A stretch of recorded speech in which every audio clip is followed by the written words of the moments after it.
আমরা তো বিরিয়ানির সাথে প্রায় চিকেন রেজালা খেয়ে থাকি, তবে কখনো এভাবে এগ রেজালা বানিয়ে খেও।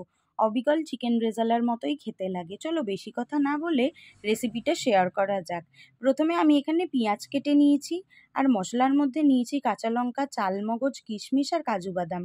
এগুলোর কিন্তু একটা পেস্ট বানিয়ে রাখতে হবে। আর সাথে ছিল আদা রসুনের পেস্ট। প্রথমে ডিমগুলোকে নুন দিয়ে ভালো করে সেদ্ধ করে নিয়ে ছোকলা ছাড়িয়ে ডিমের গায়ে ছুরি দিয়ে হালকা করে কেটে কেটে দিয়েছি, যাতে মশলার ফ্লেভারটা ভালোভাবে ঢোকে।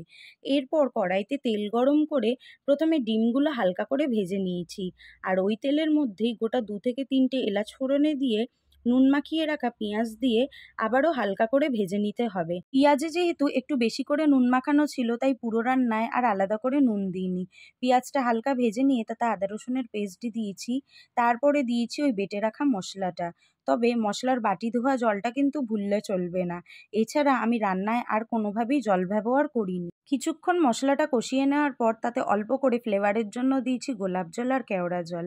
এরপরে ভালো করে মশলাটা ঢেকে ঢেকে কষিয়ে নিয়েছি, আর এর মাঝে একটু চিনি স্বাদটা ব্যালেন্সের জন্য আর কটা গোটা কাঁচা লঙ্কা দিয়েছি। তবে ভিডিওর মাঝে কখন যে এই ক্লিপটা বাদ চলে গেছে বুঝতেও পারিনি।